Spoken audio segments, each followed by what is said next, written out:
A few hours ago, I 32M stumbled upon my wife 30F cheating on me in our own bed. Right now, I'm holed up in my dad's fishing cabin, trying to piece together what my next step should be. I feel utterly shattered and worthless, overwhelmed with a searing anger. My whole life feels like it's been flushed down the drain, and I'm left with no one to confide in. The one person I thought I could trust has betrayed me and tried to cover it up with lies. I've already frightened 3 people, one of whom is me. If the police aren't searching for me right now, I guess I'm lucky. If they are, I'll handle it when it comes. I work in construction, specifically demolition. My crew and I are constantly on the move, and I had been away for 10 of the 14 days I was supposed to be gone. Given the rain, it's tough to blow up things when they're wet and the weather forecast. I decided to catch a flight back home until conditions improved. My flight landed at midnight, and I wanted to surprise my wife, so I didn't give her a heads up. I drove the 45-minute trip from the airport to our house. 8 years ago, my wife had discovered some beautiful land through her real estate job, far from other homes. 2 years later, I finished building the house we've cherished ever since.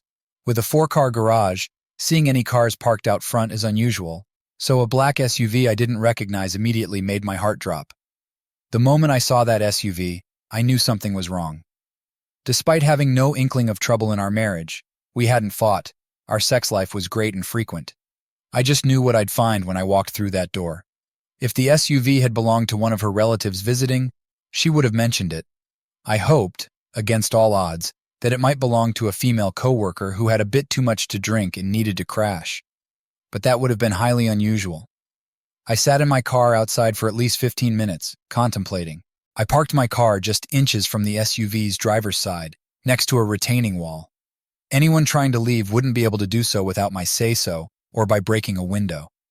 I shut off my engine and entered through the back deck door. I carry a concealed weapon and had my holster on from the airport. I wasn't scared for my life, but was terrified of losing my temper and potentially taking someone else's life. When I walked into the house, it was eerily quiet. At first I thought no one was home, but the sight of a meal for 2 on the table and a sink full of dishes told me otherwise. I walked down the hall to our bedroom and turned the knob slowly. I pushed the door open and, to my dismay, didn't hear a sound. The room was pitch black. I flipped on the bathroom light, and there they were, my wife, completely naked, lying on top of some stranger I didn't recognize. The sight was crushing. It felt as though a 100-pound weight had been slammed onto my chest. Tears welled up, but I knew they wouldn't help or change anything. I pulled out my phone and started recording, walking around the bed and capturing the disturbing scene in front of me. The reality of my marriage ending hit me hard. I realized that everything we owned would be split down the middle, despite my unwavering faithfulness. The house I built with my own hands would have to be sold in the divorce. The betrayal was more painful than I ever imagined, and the thought of being financially drained as well nearly drove me mad. But I knew for sure I was done with her, and would never lay a hand on her defiled body again. I was revolted by what I saw, especially by my wife. In my eyes, she had transformed from a loving, devoted partner into a worthless cheat in a matter of moments. They hadn't moved at all, and I was certain they were both passed out drunk. Since the house would need to be sold anyway, I found I didn't care about any potential damage to the home I'd painstakingly worked on. I pulled out my .45 and just stared at them, both of them betraying me right in my own bed. For a moment, I considered shooting her, knowing that those bullets would likely go through her and hit him as well. But then I came to my senses and realized neither of them was worth getting the electric chair over. Despite the intense hurt I was feeling, I knew I might want to keep living once the dust settled. So I pulled back the hammer of my gun, raised it toward the ceiling, and fired 2 rounds. The noise jolted them awake instantly. She scrambled to push herself off him and turn around, but he shoved her onto the floor as he locked eyes with me. The fear in his eyes was beyond words, but it was nothing compared to the sheer terror in my wife's gaze. She tried to tell me it wasn't what it looked like, so I fired a round through the bedroom closet door. That shut her up quickly, though he remained silent. They both huddled on opposite sides of the bed, clutching the sheet up to their necks. I asked the guy who he was, and he introduced himself as John. I turned to my wife and asked how they knew each other. She told me he owned a real estate company. Then I asked how long this affair had been going on, since I was completely in the dark about her cheating. She had the nerve to say it was the first and only time they had been together.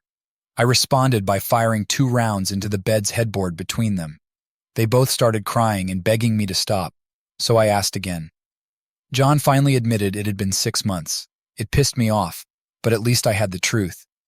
I asked my wife when she stopped loving me, and through her tears, she lied and said she never stopped. I fired 2 rounds into the bathroom on her side of the bed, and she began screaming as glass from the mirror shattered across the counter and floor.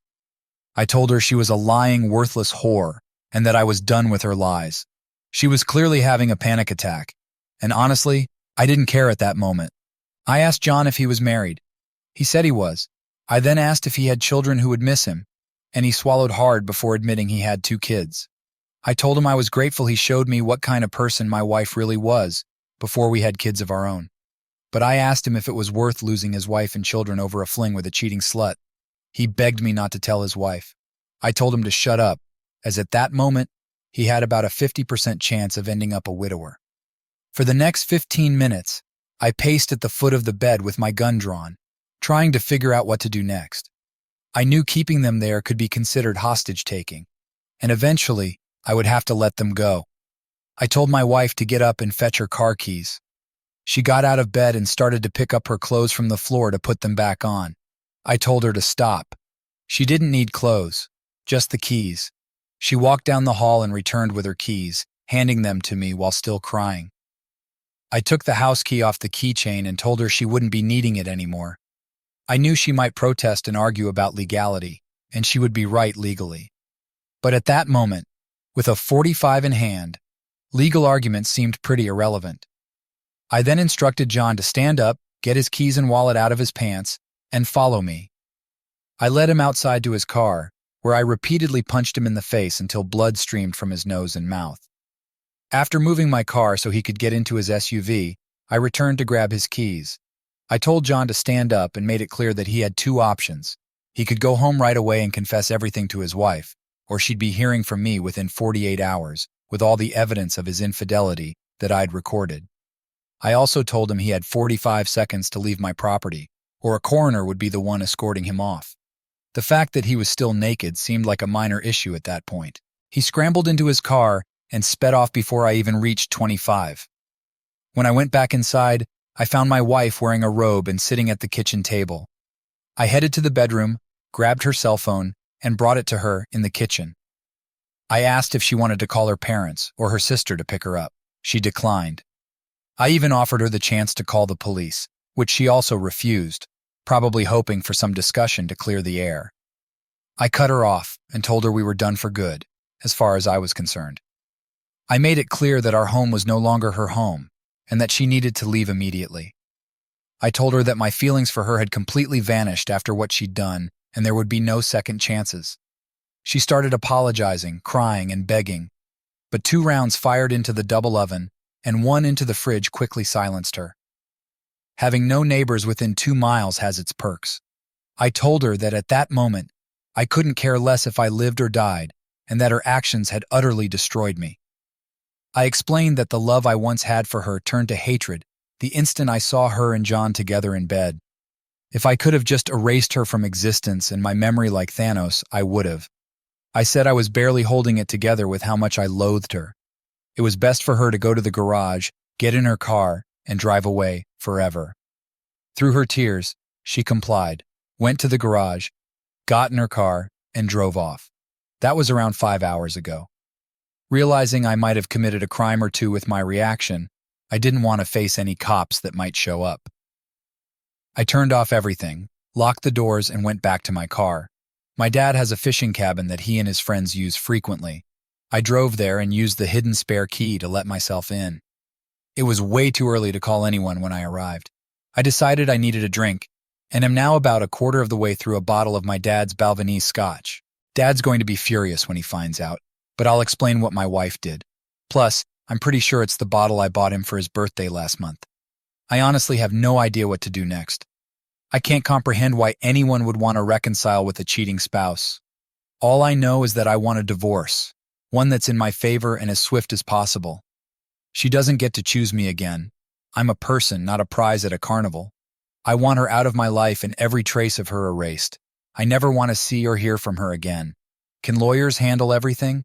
I have the money to get things rolling, but I don't have the time, energy, or patience to deal with this mess.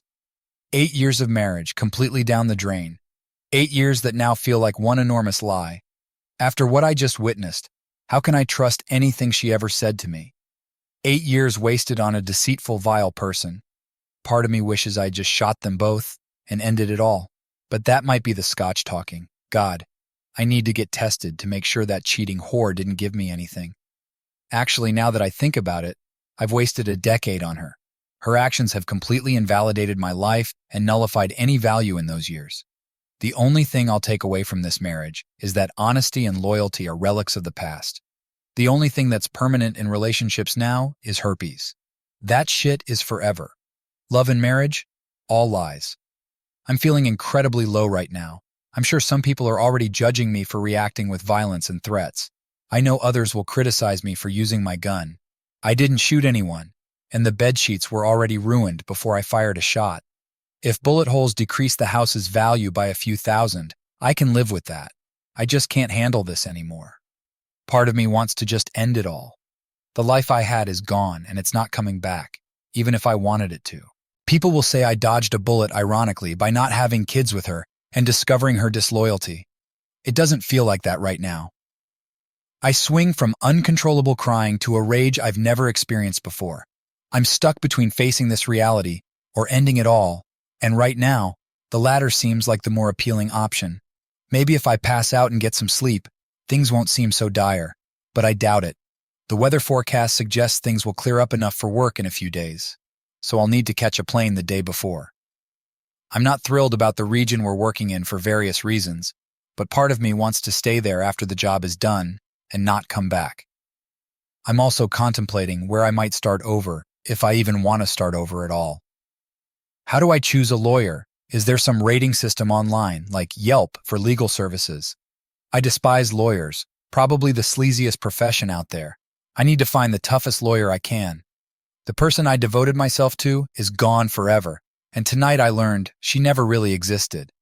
I wasn't perfect, but I was faithful. I was never abusive. She'd never heard me raise my voice until tonight. I was a good husband. I enjoyed being married and faithful. But for every decent guy, there's a deceitful woman just waiting to destroy his life for her own benefit. Screw this life, screw my soon-to-be ex-wife, and screw relationships. I'm just rambling now. I guess I'll go to bed. When I wake up, I'll call my parents and tell them what happened. I'm still in shock, and I've never felt heartache like this before. Maybe tomorrow will be a little better. I've been charged with communicating threats, felonious assault, assault with a deadly weapon, and a bunch of other misdemeanors and felonies that don't really matter. If I'm convicted of the felonies, even with a clean record, I could face over 25 years in prison. While it's unlikely I'd actually get that much time, it's still a possibility. Ironically, if I'd shot John or my wife in that moment of rage, I might be looking at a shorter sentence. It turns out John went to the police instead of confessing to his wife. He admitted to being caught with a married woman, but somehow managed to get some sympathy from the officers. The deputy who took his statement was one of the sheriffs who came to arrest me the next day. The arrest went smoothly. I didn't resist at all. In hindsight, I think John was playing a strategic move by getting me charged. At my arraignment, the judge issued a restraining order forbidding me from contacting John or his family. So far, I haven't reached out to his wife in any way. By having me arrested, John managed to accomplish a few things. I had to inform my employer about the charges, which prevented me from leaving the state. My job, which requires specialized skills, sent them into a frenzy. It took them 2 weeks to find someone with similar qualifications, and now I'm left searching for a new job. This has thrown a wrench into my plans for hiring a lawyer.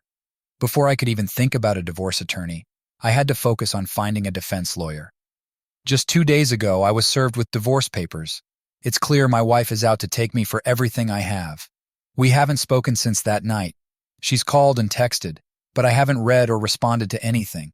I hate her with every fiber of my being.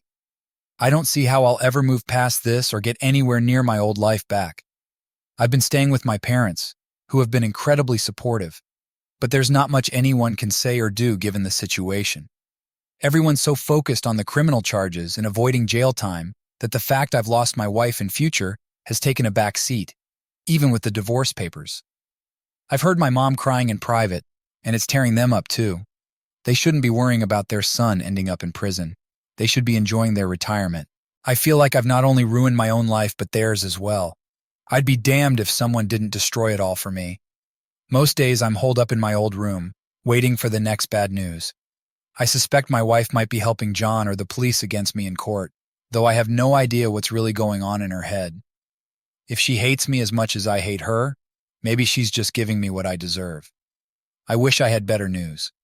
For those who always say to leave and divorce, you'll be happy to know that's happening, come hell or high water. I just don't know if it'll be as a free man or while I'm behind bars serving a sentence. I was talking to my cousin the other night, and he mentioned something about when I start dating again. He didn't mean anything by it, but it struck me in a way I can't even explain. Forget about trusting women after what my wife did. I haven't even begun to think about dating again. Then it hit me. If things get really bad, my next date might be with someone named Jerome. My lawyer is working hard to win my case, not just keep me out of jail, and I'm grateful for that. But I can't do prison. Even if I avoid jail time, my career is likely over. And prison? I just can't handle it. Since the moment I turned on the lights and saw my wife naked with another man, I've been in shock. This whole nightmare keeps getting worse. It feels like I'm trapped in a movie I can't turn off, even though it's repulsive. From what I gathered, it's a federal requirement for both the prosecution and defense to disclose all evidence and potential witnesses before a trial begins.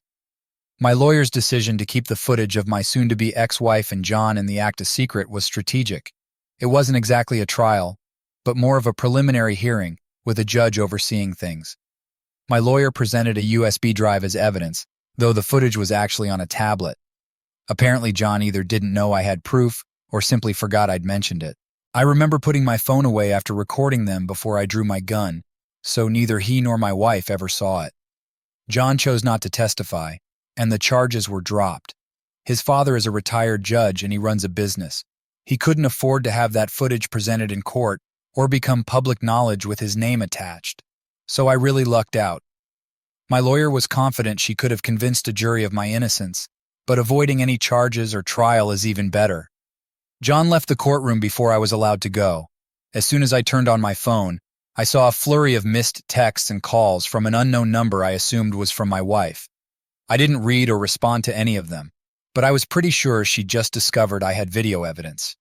She was probably either trying to make amends or stir up more trouble. Her lawyer can talk to mine if needed. And no, I haven't communicated with her in any form. Once I saw her cheating, she was dead to me. If I want to communicate with the dead, I'll arrange a seance. My next priority was reaching out to my highly reputable divorce attorney. The footage will be crucial for the divorce proceedings, so I can't show it to John's wife just yet. I'd expect she might hear about the situation through the grapevine, but who knows? John might have made some preemptive move and told her something to prepare her, but I doubt he gave a full confession.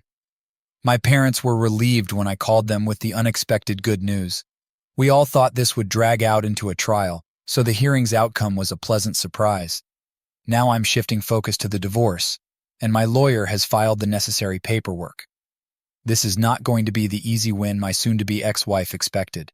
Currently, she's still living in the house, which puts me at a disadvantage. However, my lawyer is working on some legal maneuvers to level the playing field. I absolutely do not want to move back into that house. I'd never be able to live there again after what I witnessed. Besides, I hear it needs repairs and new appliances. Honestly, I don't want her to have it either. With housing prices skyrocketing, I want the property and land sold outright. She shouldn't get the house, if only because she's the one who wrecked our marriage. If she wanted to keep living there, she should have kept her legs closed. Actions have consequences, and if she thinks a brief affair is worth losing a house over, she clearly shouldn't be in real estate. On the job front, I plan to use this coming week to either get my old job back or secure a new position. I don't want to displace anyone, especially in such a specialized field, but I need to cover the costs of the legal battles I never anticipated. I know whoever replaced me can't match my experience or familiarity with the team. I don't expect to be unemployed for long, regardless. I never thought I'd say this, but I'll be glad to return to work. The past few months haven't been a break. They've been anything but relaxing. I need something to focus on other than the divorce and to help me forget that night. It's frustrating.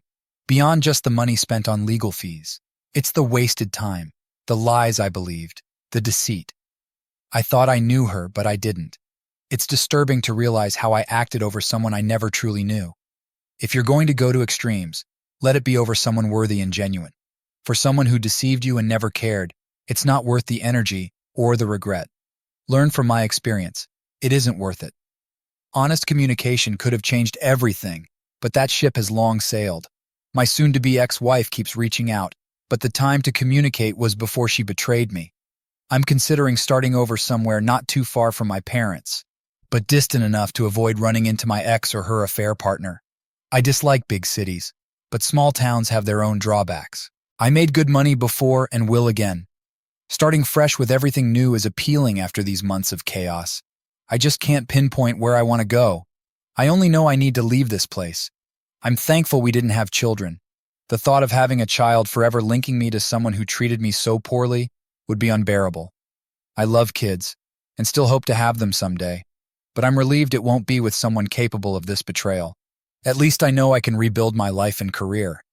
I'm deeply disheartened by the state of things right now, but having the freedom and opportunity to move forward gives me hope. I can view this as a colossal mistake and a major life lesson. I've scheduled an appointment for individual counseling in 2 weeks. I know I'll face criticism for my anger issues, but I need to hear it. I need professional help to piece my life back together after everything fell apart. I appreciate the advice and support I've received here, as well as the criticism. What I did was a huge mistake, and while I can't change the past, I can work towards bettering myself moving forward. Our lawyers began corresponding, and my STBXW's side kept pushing for us to have a direct conversation. I resisted vehemently. I was determined not to engage with her outside of legal proceedings. My lawyer, however, was adamant that we needed to meet face to face. They were eager to get a sense of their strategy and responses. The infidelity evidence was known to them, but not seen, and my lawyer wanted to understand what angles they might play. We eventually arranged a meeting in a conference room at my lawyer's office. When my wife and her lawyer entered, I tried to project disdain and disgust, hoping my gaze would convey my feelings. It didn't seem to work. She started crying and attempted to approach me. I sharply told her to stay away, which only made her cry harder. I backed away from her, not wanting any physical contact, and made it clear I was not interested in any personal interaction. In the ensuing confrontation, I unleashed a torrent of anger and hurt that I had been holding back. I cursed her out in a manner I had never done before. Until that night, I had never raised my voice or used harsh words with her. I had always tried to maintain a sense of calm and restraint, even during the most trying times. But at that moment, every frustration, every feeling of betrayal, and every ounce of hurt poured out. I let her know exactly how I felt, how much she had destroyed not just our marriage but my sense of self and trust. Her lawyer looked visibly shocked, though I had warned my lawyer that the meeting might be intense. My wife's reaction made it clear that she understood the gravity of my anger and how deeply I felt betrayed. We had to take a 30-minute break to allow everyone to calm down.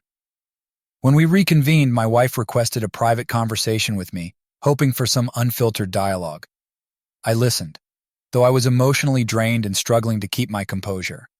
She began by expressing deep remorse for everything that had transpired.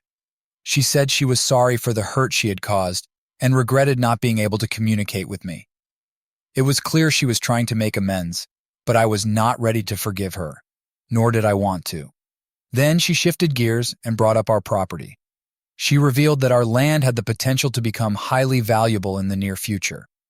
A major company, which everyone would recognize, was considering purchasing a large swath of land in the area, including ours. She explained that the company was interested in several factors, such as proximity to a power station, major highway, airport, and other logistical elements. Our land was perfectly situated to meet their needs. She insisted we needed to discuss this potential sale because she couldn't finalize any deals without my consent. I stopped her right there and confronted her directly. I pointed out that if I had been imprisoned, she could have proceeded with selling the land without me. Her lawyer's reaction confirmed what I had suspected all along. She had been considering using my incarceration to her advantage. My wife then revealed that she had asked John not to press charges. I was seething with rage. It was as if the final piece of the puzzle had fallen into place, showing the full extent of her manipulation and deceit. I knew I couldn't act on my anger, and I refrained from physical confrontation, understanding that any such action would have legal repercussions. The conversation turned to John's role. It was apparent that he had taken advantage of the situation to remove me from the equation, using his connections and influence. The story the police had received was a far cry from what had actually happened, and this revelation only deepened my sense of betrayal. My wife had previously claimed she wouldn't testify against me, but now it was clear she had been part of a scheme to ensure my removal and her gain. I decided to let her and her lawyer see the footage I had recorded. It was a calculated move to show them the extent of the evidence I had. Despite my lawyer's hesitation, I felt it was necessary. They were aware of its existence, but hadn't seen it firsthand. I wanted to make it clear that John's wife would eventually see the footage, and I was prepared to let that happen. My wife's response was disheartening.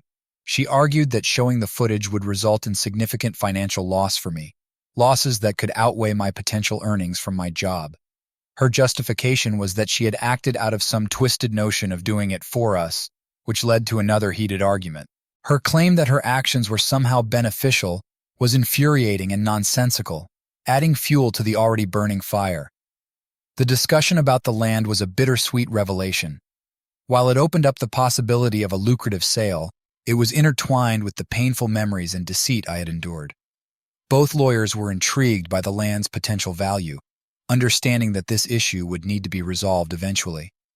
I had the power to block any immediate sale, which would prevent John from profiting from our property, but would also mean I might miss out on a significant opportunity.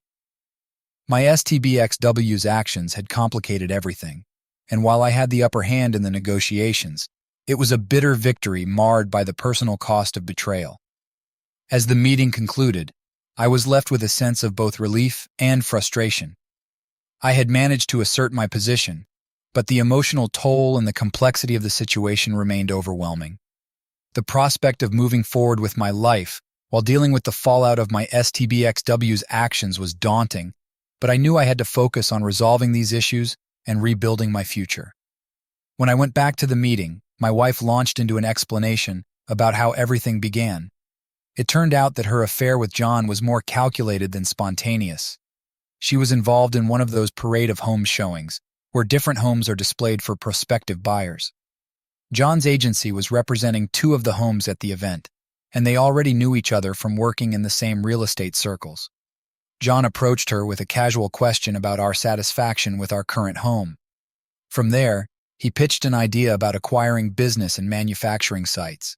He suggested that he had connections and a plan that could turn our property into a significant financial opportunity. At first, she seemed intrigued by the idea. John had painted a picture of how lucrative this could be, and she saw potential dollar signs. He was a trusted figure in our area, and partnering with him seemed like a straightforward way to secure a profitable deal. John and my wife began discussing the logistics of the deal, involving local landowners, and making plans. Their collaboration quickly escalated beyond business. 6 months before I had any inkling that our marriage was over, it had already ended in their minds. According to her, it was a case of getting caught up in the excitement. She claimed that it didn't mean anything, just a physical entanglement devoid of emotional connection. I barely managed to contain my anger. The idea of her and John becoming intimately involved while plotting to exploit our property was infuriating. I wanted to scream, to break things, to let every ounce of rage loose, but I forced myself to stay composed. My question about whether they had used protection led to an excruciating revelation. She said they had initially used condoms, but because she was on the pill, they stopped using them. My patience snapped. 6 days, 6 days, I erupted, my voice filled with disgust and betrayal. I explained, with as much clarity as I could muster, that sperm can live inside a woman for up to 6 days. I told her that I felt physically ill thinking about what she had subjected me to. I couldn't help but make a comparison that would illustrate just how repulsive her actions were. How would you like me to go to a prostitute, stick my fingers inside her, and then put them in your mouth. It was a grotesque analogy, but I was trying to convey just how revolting her betrayal felt to me. She tried to justify herself by saying she had taken showers, but I wasn't buying it.